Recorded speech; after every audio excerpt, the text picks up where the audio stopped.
Welcome dear students. आज हम sets की बात स्टार्ट करेंगे। जो हमारा चैप्टर नंबर 1 है उसकी सब डोमेन 4 यानी नंबर एंड ऑपरेशंस में आज हम सब डोमेन 4 जो है क्लास 8 की बुक का वो सेट्स है। इस डोमेन को स्टडी करते हैं कि सेट्स क्या होते हैं, इनकी टाइप्स क्या हैं और इनको प्रेजेंट करने का तरीके क्या क्या हैं। तो सबसे पहले चीज़ जो हमें पता होनी चाहिए वो सेट्स की डेफिनेशन है। तो सेट की सादा सी डेफिनेशन है कि it is a collection of distinct objects. मुनफरिद किस्म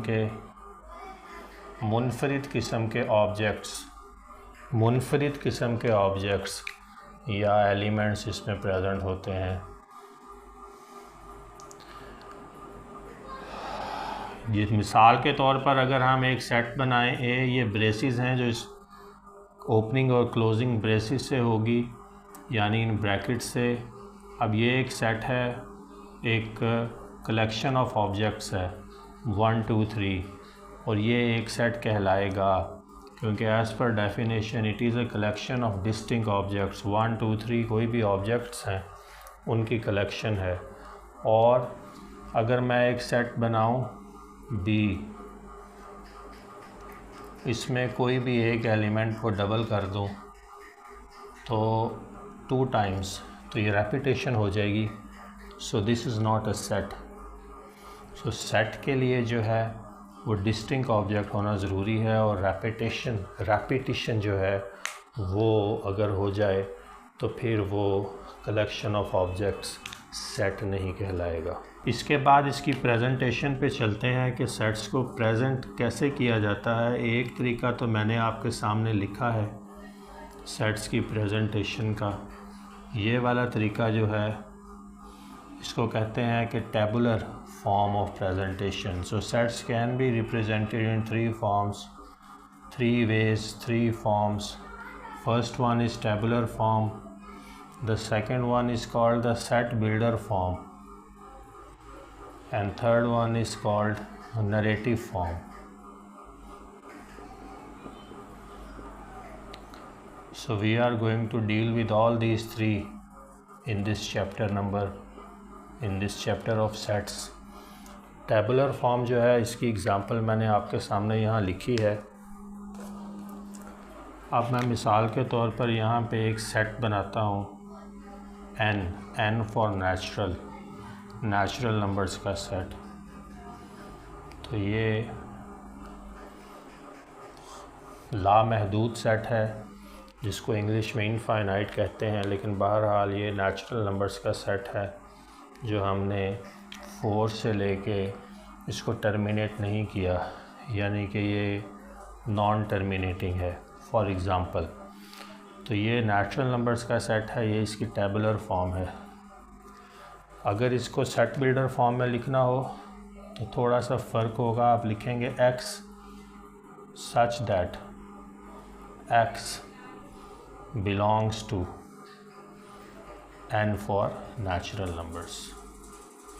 तो हमारा ये सेट बिल्डर फॉर्म में ये चीज़ याद रखिएगा, x से स्टार्ट करेंगे, ये bar for such that x belongs to natural numbers. यहाँ पे हमने इसको मज़ीद भी क्लोज इन कर सकते हैं, लेकिन ये है कि ये बुनियादी इंफॉर्मेशन हम दे दें तो ये इसकी सेट बिल्डर फॉर्म है किसी भी सेट की। ये बिलोंग्स टू का सिंबल और x सच दैट का सिंबल ये अपने जहन में रखिएगा। इसके बाद अगर नरेटिव फॉर्म में इसी को लिखना हो तो ये सिर्फ इंग्लिश में आपने इसको लिख देना है कि set of infinite set of natural numbers.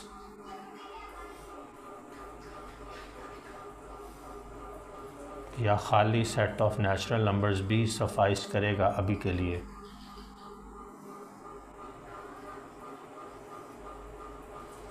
Infinite set of natural numbers. इसी तरह से आपने इसको ब्रेसेस में ही ओपन और क्लोज़ करना है तीनों को। सेट बिल्डर फॉर्म को भी, टेबुलर फॉर्म को भी और नरेटिव फॉर्म को भी। नरेटिव में इंग्लिश का सेंटेंस बना के लिख देना है। सेट बिल्डर फॉर्म अपेरेंटली थोड़ा डिफ़िकल्ट लग सकता है, लेकिन है नहीं। इसमें जो दो बुनियादी एलिमेंट्स जहन में होने चाहिए वो बता दिया है, सच दैट का और बिलोंग्स टू का। X such that x belongs to करके जो भी वो सेट है, जो भी एलिमेंट्स को रिप्रेजेंट कर रहा है, इवन नंबर्स को, ऑड नंबर्स को, प्राइम नंबर्स को, आप उसके लिए उसका सिंबल लिखते हैं। सिंबल नहीं तो पूरा नेचुरल नंबर्स, प्राइम नंबर्स लिख दें, वो भी चल जाएगा। लेकिन ये है कि जो उसकी शक्ल है वो जो है वो सेट बिल्डर नोटेशन की तर्ज पर ही होनी चाहिए, और बाकी जो है थोड़ी बहुत उसमें ऊपर नीचे चल जाती है। तो ये 3 तरीके हैं किसी भी सेट को प्रेजेंट करने के। डियर स्टूडेंट्स, अब हम कुछ सेट्स को ड्रॉ करते हैं और उनको देखते हैं। अमूमन हम जब बात करते हैं सेट्स की, तो जब तक आपको कहा ना जाए उस टाइम तक हम उसको टेबुलर फॉर्म में ही लिखते हैं। अब ये नेचुरल नंबर्स का सेट है। नेचुरल नंबर्स 1 से स्टार्ट होते हैं और ये ऑन गोइंग सेट है, ये एंड नहीं होता। इसको इनफाइनाइट सेट कहते हैं। ये सेट ऑफ नेचुरल नंबर्स है। इसी तरह से अगर सेट ऑफ होल नंबर्स की बात करें, W कैपिटल से डिनोट होगा और 0 से स्टार्ट होगा। 0 1 2 3 and onwards. Again this has no end. And set of integers which is denoted by Z. Integers का सेट जो है वो सेंटर में 0 रख के दोनों साइड पे चलता है, प्लस वाली साइड पे भी और माइनस वाली साइड पे भी। तो ये जो है ये सेट ऑफ इंटीजर्स होगा। ये दोनों साइड पे जो है ये कैरी ऑन करेगा, नेगेटिव साइड पे भी और पॉजिटिव साइड पे भी। सेट ऑफ इंटीजर्स, तो ये दोनों साइड पे नॉन टर्मिनेटिंग सेट है, सेट ऑफ इंटीजर्स। इसके बाद set of even numbers. Even numbers denoted by capital E। Even numbers 2 से स्टार्ट होते हुए 4 6 8, और ये भी नॉन टर्मिनेटिंग सेट है। इसी तरह से set of odd numbers denoted by capital O। ये रियलिस्टिकली एग्जिस्टिंग सेट्स हैं। Odd number starting from 1 3 5 7 and so on. This is again non terminating। और इसी तरह से अगर आप कोई और सेट्स ड्रॉ करना चाहें तो आप जितने मर्ज़ी प्राइम नंबर्स का सेट ड्रॉ कर लेते हैं। Prime for P for prime. Prime numbers जो अपने अलावा और 1 के अलावा किसी पर डिवाइड नहीं होते किसी नंबर पर, तो ये वाला सेट 2 से स्टार्ट होगा। प्राइम पहला नंबर 2 है, और फिर ये भी एक नॉन टर्मिनेटिंग या इनफाइनाइट सेट है। तो ये कुछ रियली एग्जिस्टिंग सेट्स हैं जिनको हम यूजुअली डील करते हैं, या जिनके बारे में आपसे बात पूछी जा सकती है, या जिनके बारे में आपके पास का इल्म होना ज़रूरी है।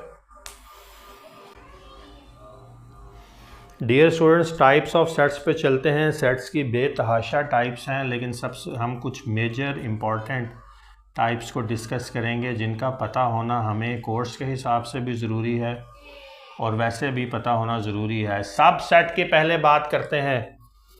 सब सेट जो है वो छोटा सेट कहलाता है। 2 सेट्स की जब बात करेंगे, कोई सेट A है जिसके एलिमेंट्स जो हैं 1 2 3 4 एंड 5 है, और एक सेट B है जिसके एलिमेंट्स 1 2 3 एंड 4 हैं। तो इनमें से जो छोटा सेट है वो B है, और B जो है वो सब सेट कहलाएगा। किसका? A का। तो आप लिखेंगे B इज़ अ सब सेट ऑफ A, क्योंकि इसमें एक एंट्री B A से कम है। छोटा सेट है तो सब सेट कहलाएगा, और सब सेट को डिनोट करने का B सब सेट का ये सिंबल है A, यानी B is a subset of A। B is a subset of A। तो सबसेट का मतलब ये है सादा ज़ुबान में कि छोटा सेट, और ये हमने समझा इसको A और B सेट्स के कॉन्टेक्स्ट में। जो छोटा सेट था वो सबसेट है, और जो बड़ा सेट है वो क्या कहलाएगा फिर? Super set. तो सब सेट के साथ ही जो है वो सुपर सेट की बात भी कर लेते हैं। तो इस सेट में अगर आपसे पूछे कोई कि सुपर सेट कौन सा है, तो A जो है वो सुपर सेट है और आपने सिर्फ इसका निशान का रुख बदल देना है। A is superset of B. तो ये अब सब सेट से सुपर सेट हो गया, सिर्फ इसका हमने जो सिंबल का डायरेक्शन है वो चेंज की। तो सुपर सेट जो है वो बड़े वाला सेट है जो जिसकी में ज़्यादा एंट्रीज़ हैं। तो ये बेसिकली कंपैरेटिव कंपैरिजन की बात होगी। हमारे पास मिनिमम 2 एंट्रीज़ मौजूद होंगी, उनमें से हम सब सेट और सुपर सेट की बात कर सकते हैं। तो सब sets are of 2 types. One is called proper subset, the other one is called improper subset. तो इनमें एक फ़र्क है दोनों subset he.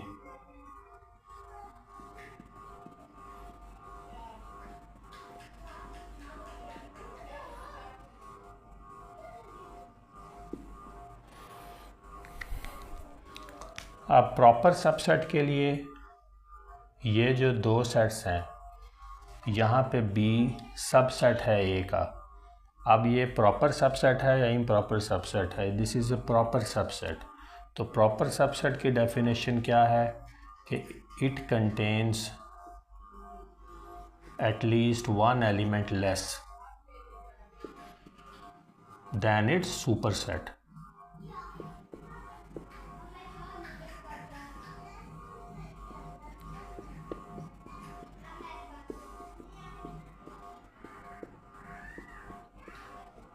For a set to be called a subset of a superset, एक एंट्री एटलीस्ट कम होगी, जैसे कि एक इस केस में है, ज़्यादा भी हो सकती हैं लेकिन कम से कम एक एंट्री कम होगी, फिर उसको आप कहेंगे कि ये प्रॉपर सबसेट है सुपरसेट का। तो यहाँ इस केस में ये प्रॉपर सबसेट है। और प्रॉपर सबसेट के लिए जो आपने सिंबल यूज़ करना है प्रॉपर सबसेट के लिए, वो बी प्रॉपर सबसेट ऑफ ए। जब जनरली सबसेट की बात हो रही होगी तो फिर आपको फिर ये सिंबल ही यूज़ करेंगे, ये जनरलाइज्ड सिंबल है। लेकिन जब स्पेसिफाई करें कि प्रॉपर है सबसेट या इम्प्रॉपर है, तो फिर प्रॉपर के लिए ये वाला सिंबल है, इसके नीचे वाली बार नहीं आएगी क्योंकि ये प्रॉपर है। अब मैं एक और सेट बनाता हूँ, 2 सेट्स और बनाता हूँ। ये ए सेट है जिसके एलिमेंट्स हैं 1 2 3। ये बी सेट है जिसके एलिमेंट्स हैं 1 2 3। अब जो हैं ये दोनों सेट्स एक दूसरे के दोनों सेट्स के नंबर ऑफ़ एलिमेंट्स जो हैं वो उनकी तादाद जो है वो सेम है। तो जब एलिमेंट्स की तादाद सेम है और एलिमेंट्स भी सेम हैं तो फिर ये दोनों एक दूसरे के क्या हैं, इम्प्रॉपर सबसेट हैं। तो अब यहाँ पे आप लिख सकते हैं कि B is improper subset of A और A is also improper subset of B। तो ये दोनों एक दूसरे के सबसेट भी हैं और ये दोनों एक दूसरे के सुपरसेट भी हैं। जब इम्प्रॉपर की बात आ जाएगी तो दोनों में एलिमेंट्स सेम होंगे, एलिमेंट्स की तादाद भी सेम होगी और एलिमेंट्स भी सेम होंगे, जबकि प्रॉपर सबसेट में एक एलिमेंट लेस होगा, बाकी एलिमेंट सेम होंगे जो मौजूद होंगे। डियर स्टूडेंट्स, पावर सेट की बात करें तो set of all subsets of a set, ये मैंने एक सेट बनाया है और ये इसके सबसेट्स बनाए हैं। सबसेट प्रॉपर सबसेट्स की बात होगी जब पावर सेट की बात करनी है, और इम्प्रॉपर सबसेट भी आ जाएगा उसमें, वो लास्ट में आएगा। बाकी देखें, एम्प्टी सेट से स्टार्ट करना है। जब भी आपको किसी सेट के सबसेट्स बनाने के लिए कहा जाए तो पहला सेट एम्प्टी सेट का होगा, फिर इंडिविजुअली हर एलिमेंट को लीजिएगा, उसके बाद 2 का पेयर और ये इस फाइनली सारे एलिमेंट्स। तो सबको सबसे मिलाना है आपने, 2 3 2 4 3 4 और लास्ट में सारे एलिमेंट्स का सेट 2 3 4। तो this is a collection of proper and improper subsets. Now if you draw a bar encompassing all these elements which are the subsets, then this is called a power set. So अगर आप इसको एक line में लिखना चाहें तो start करें empty set से, फिर 2 फिर 3, फिर 4, फिर 2 3, फिर 2 4, फिर 3 4 और लास्ट में इम्प्रॉपर सबसेट 2 3 4 और ये सब आ गए किस में, एक में। तो ये अब जो है ये पावर सेट है, because as per definition this is a set of all subsets of a set, this is called power set. So this is denoted by this braces और उसके अंदर कुछ नहीं, या एक गोल सा बना के ऐसे क्रॉस लगा दें, तो ये दोनों इंडिकेशंस जो हैं इसकी हैं कि सेट एम्प्टी है। फाइनाइट सेट की बात करें तो finite set is a set which has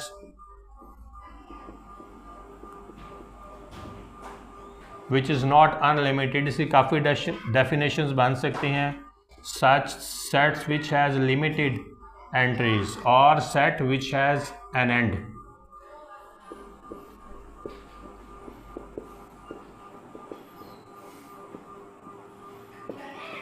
यानी कि इसमें लिमिटेड नंबर ऑफ एंट्रीज हैं। वॉवल्स का सेट बनाएं, set of vowels denoted by v, तो AEIOU ये फाइनाइट सेट कहलाएगा, क्योंकि वॉवल्स हैं ही 5, तो ये इसकी एक एंडिंग है, इसकी एक लिमिटेड नंबर ऑफ एंट्रीज हैं, तो ये जो है सेट जो है ये फाइनाइट है।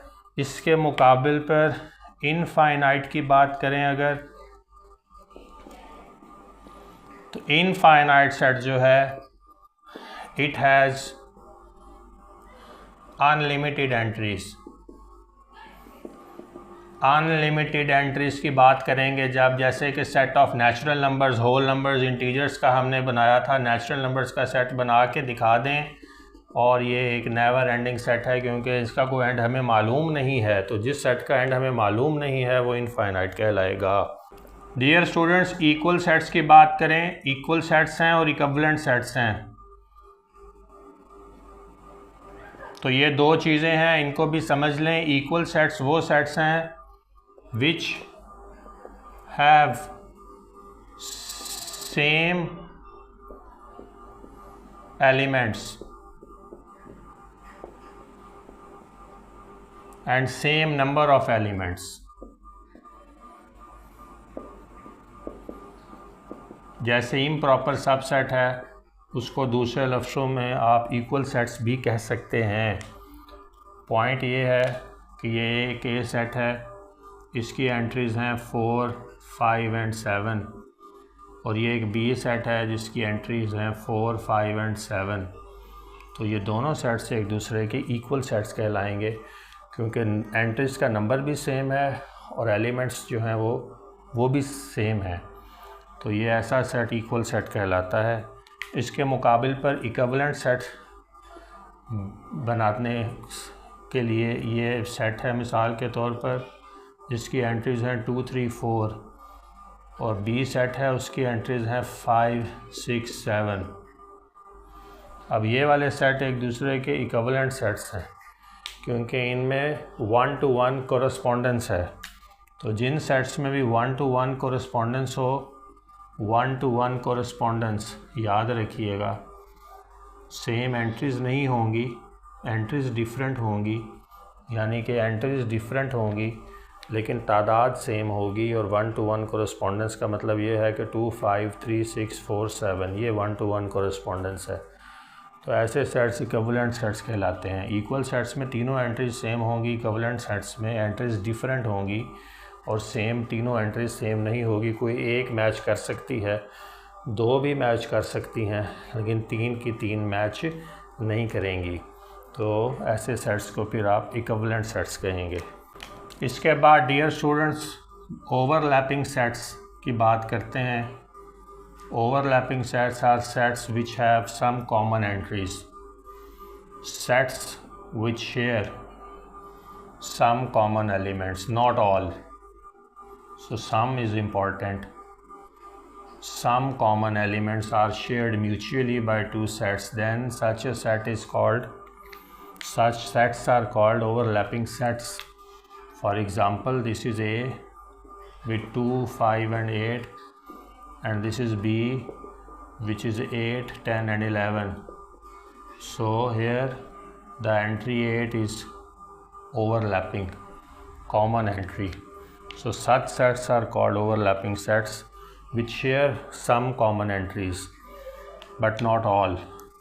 And disjoint sets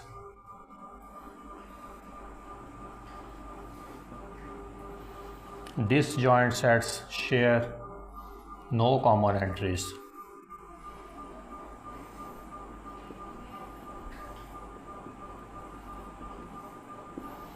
If you draw two sets with all with different entries or elements, this is set A 1 2 3, this is set B 4 5 6. So in this case both the sets don't share any common entry, so both the sets are called, so these two sets are called disjoint with respect to each other. These sets overlap with respect to each other. So this is important. Universal set की बात करें अगर dear students, तो universal set वो set है which contains all the elements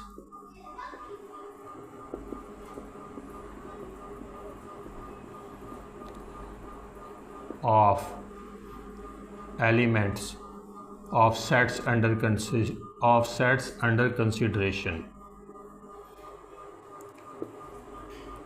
अब मिसाल के तौर पर कोई क्वेश्चन आता है जिसमें यूनियन फाइंड करना हो, ऑपरेशन करना हो कोई ना कोई सेट पे, तो उसका एक यूनिवर्सल सेट यू से डिनोट होता हुआ होगा जिसकी एंट्रीज़ वो सारी की सारी एंट्रीज़ होंगी जो बाकी सेट्स में मौजूद हैं। यानी अब ये मिसाल के तौर पर एक सेट मैंने बनाया यूनिवर्सल, अब मैं एक ये ए सेट बनाता हूँ जिसकी एंट्रीज़ हैं 1 2 3 और एक बी सेट बनाता हूँ जिसकी एंट्रीज़ हैं 4 5 6 7। अब आप ए और बी सेट को अगर देखेंगे और उसके रिस्पेक्ट में आप इस यू सेट को देखेंगे तो फिर ये यूनिवर्सल सेट कहलाएगा इन दोनों के रेफरेंस से, क्योंकि जो एंट्रीज इनमें मौजूद हैं वो सब इसमें मौजूद हैं, उससे ज़्यादा भी हैं। उतनी होना तो एटलीस्ट ज़रूरी है और ज़्यादा हों तो होती रहें। यूनिवर्सल सेट की कंडीशन ये है कि वो जो सेट्स बाकी जिनकी बात करनी है उनके रिस्पेक्ट से उस सेट में वो सारी की सारी एंट्रीज मौजूद होंगी जो इन दूसरे सेट्स में मौजूद हैं, 2 में 3 में या 4 में जिनकी हमने बात करनी है। किसी भी हवाले से उन पे सेट्स पे ऑपरेशन करना है या कोई भी उनसे हम डीलिंग कर रहे हैं, वैसे ही स्टडी कर रहे हैं, तो तब भी ये जो है ए और बी सेट्स के एंट्रीज़ देखें तो उसके अगेंस्ट ये यूनिवर्सल सेट कहलाएगा ख़ुद ब खुद, क्योंकि इसकी एंट्रीज़ जो हैं वो सारी की सारी एंट्रीज़ हैं जो इन दो सेट्स में प्रेजेंट हैं, तो वो सेट यूनिवर्सल है। ऑपरेशन ऑन सेट्स पे अगर चलें, जो काम हमने सेट्स के साथ करने हैं डियर स्टूडेंट्स, पहले यूनियन है, उनको मिलाना है कॉमन एंट्रीज़। ये ए यूनियन बी, यूनियन का साइन याद रखिएगा। ये एक ए सेट है 1 2 3, एक बी सेट है 4 5 7, इनका ये यूनियन फाइंड करना है तो it will contain all those entries which are present in both sets. तो आप लिखेंगे A union B is equal to 1 2 3 4 5 and 7। अगर आपको वो दूसरा ऑपरेशन कहे इंटरसेक्शन का तो इसका सिंबल ये है उल्टा यू, और इंटरसेक्शन में आपने सिर्फ कॉमन एंट्रीज फाइंड करनी है। इस सेट में कोई कॉमन एंट्री नहीं है, इन दो सेट्स में इंटरसेक्शन का सेट एम्प्टी सेट आएगा। अगर आपको डिफरेंस फाइंड करने के लिए कहे, अब यहाँ पे b माइनस ए फाइंड हो सकता है, a माइनस बी भी फाइंड हो सकता है। b माइनस ए में b की एंट्रीज़ होंगी a को एक्सक्लूड करके, तो b की एंट्रीज़ क्या हैं 4 5 एंड 7। a माइनस बी में a की एंट्रीज़ होंगी b को एक्सक्लूड करके, तो फिर क्या जवाब आएगा 1 2 3। तो ये सेट्स का डिफरेंस है। चौथी बात कॉम्प्लीमेंट की कर लेते हैं। एक ए सेट बनाते हैं 1 2 3 एंड 4, तो हर सेट का जब कॉम्प्लीमेंट आपने फाइंड करना है तो ए और ऊपर छोटा सी डाल देना है और एम्प्टी सेट बना देना है। कॉम्प्लीमेंट का मतलब है कि उस सेट को छोड़ के बाकी एंट्रीज़। तो यहाँ पे जब ए कॉम्प्लीमेंट फाइंड होगा तो इसका मतलब है कि a माइनस ए, क्या मतलब है इसका, a माइनस ए को निकाल के तो वो खाली सेट आएगा।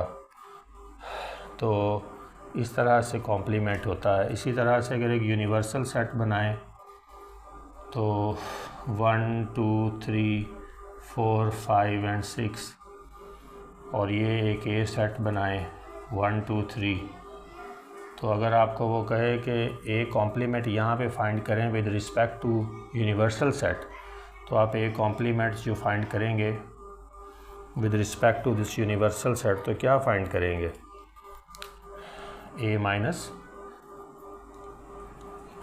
ये देखिए। अब यहाँ पे आपको कहता है कि ए कॉम्प्लीमेंट फाइंड कर दें, तो आपने ए की एंट्रीज छोड़ देनी है और बाकी जो एंट्रीज़ हैं यूनिवर्सल सेट की वो लिख देनी है 4 5 6। तो इसका मतलब ये हुआ कि ये u है माइनस ए। तो ये जो कॉम्प्लीमेंट होता है जिस सेट का लिया जाए उसकी एंट्रीज़ को एक्सक्लूड कर दिया जाता है और उसके अगेंस्ट जिस सेट की भी बात कर रहे हो, चाहे वो यूनिवर्सल सेट हो या कोई और सेट हो बी सी डी, उसकी एंट्रीज सिर्फ रह जाती हैं। तो ये u माइनस ए ही ए कॉम्प्लीमेंट है। तो ये 4 बेसिकली ऑपरेशंस होते हैं सेट पे जिनको हम डील करते हैं और आगे डील करेंगे। एक टर्म आती है सेट्स के हवाले से डियर स्टूडेंट्स कार्डिनैलिटी की, तो ये कोई इतनी आपके लिए मुश्किल नहीं होनी चाहिए। ये नंबर ऑफ डिस्टिंक्ट एंट्रीज है, distinct elements of a set, उसकी कार्डिनैलिटी कहलाते हैं। मिसाल के तौर पर ये ए सेट है, इसकी एंट्रीज़ हैं 4 5 6 7 और 8। अगर आपको वो कहे इसकी कार्डिनैलिटी फाइंड करें तो आपने ए के गिर्द बार बना देनी है दोनों साइड्स पे और एलिमेंट्स गिन लेने हैं 1 2 3 4 5। इसकी कार्डिनैलिटी जो है वो 5 है। तो इस तरह से अगर कार्डिनैलिटी के टर्म आपके पास कहीं आए तो इससे कंफ्यूज ना होइएगा। जितनी एंट्रीज़ होती हैं किसी सेट्स में, किसी भी सेट में, उनको गिन के आपने लिख देना है, वही उनकी कार्डिनैलिटी है इन सिंपल टर्म्स।